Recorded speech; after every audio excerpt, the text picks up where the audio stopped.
বিজেপিৰ বিধায়ক ধৰ্মেশ্বৰ কোঁৱৰে 2007 চনৰ পৰা শিক্ষকৰ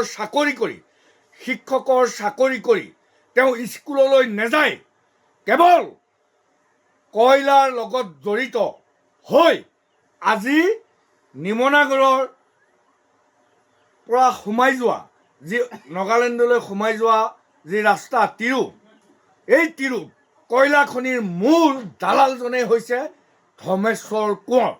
মই হিমন্ত বিশ্ব শৰ্মা আৰু অসমবাসী ৰাইজক ক'ব খুজিছোঁ, এই ধৰ্মেশ্বৰ কোঁৱৰৰ নিচিনা দালাল চিণ্ডিকেট কয়লা ৰাজ চলোৱা এই ধৰ্মেশ্বৰ কোঁৱৰৰ শাস্তি কি হ'ব আমাৰ প্ৰশ্ন। দ্বিতীয় দুজন মানুহ, এজন সুশান্ত বৰগোহাঁই আৰু ময়ূৰ বৰগোহাঁইৰ নেতৃত্বত বিহুবোৰত অবৈধ শিল খননৰ ফলত যোৱা 19 তাৰিখৰ বানপানীয়ে আমাৰ সকলোবিলাক শেষ কৰি লৈ গ'ল। এই তিনিজন মানুহক CBI তদন্তৰ জৰিয়তে মই আকৌ 2 নম্বৰী দালাল উজনি অসমৰ বানপানীৰ মূল নায়ক ধৰ্মেশ্বৰ কোঁৱৰ, সুশান্ত বৰগোহাঁই, ময়ূৰ বৰগোহাঁইক CBI তদন্তৰ জৰিয়তে এই মানুহ তিনিটাৰ কাৰণে আজি উজনি অসমৰ 3খন জিলা সৰ্বনাশ কৰি পেলালে।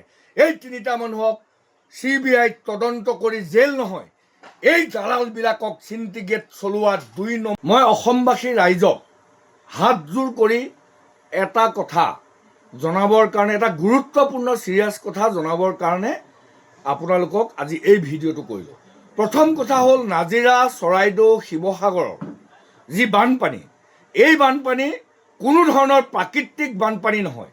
এই বানপানী হৈছে হিমন্ত বিশ্ব শৰ্মা বিজেপি RSSৰ দিনত চিণ্ডিকেট ৰাজ চলোৱাৰ কাৰণে আজি এই 3খন জিলা মানুহৰ অৱস্থা, খেতি বাৰী, ঘৰ দুৱাৰ সম্পূৰ্ণৰূপে পানীয়ে উটুৱাই শেষ কৰি পেলালে।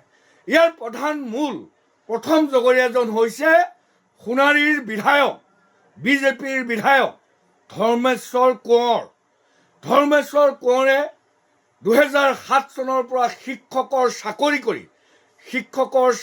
কৰি তেওঁ স্কুললৈ নাযায়, কেৱল কয়লাৰ লগত জড়িত হৈ আজি নিমনাগৰৰ পৰা সোমাই যোৱা যি নাগালেণ্ডলৈ সোমাই যোৱা যি ৰাস্তা এই তিৰুপ কয়লা খনিৰ মূল দালালজনে হৈছে ধৰ্মেশ্বৰ কোঁৱৰ।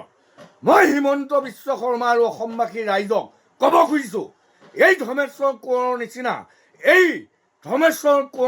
নিচিনা দালাল চিণ্ডিকেট কয়লা ৰাজ চলোৱা এই ধৰ্মেশ্বৰ কোঁৱৰৰ শাস্তি কি হ'ব আমাৰ প্ৰশ্ন। দ্বিতীয় দুজন মানুহ, এজন সুশান্ত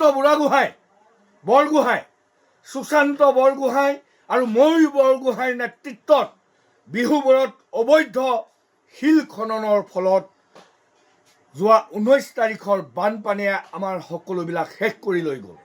এই তিনিজন মানুহক CBI তদন্তৰ জৰিয়তে মই আকৌ 2 নম্বৰী দালাল উজনি অসমৰ বানপানীৰ মূল নায়ক ধৰ্মেশ্বৰ কোঁৱৰ, সুশান্ত বৰগোহাঁই, ময়ূৰ বৰগোহাঁইক CBI তদন্তৰ জৰিয়তে এই মানুহ তিনিটাৰ কাৰণে আজি উজনি অসমৰ 3খন জিলা সৰ্বনাশ কৰি পেলালে।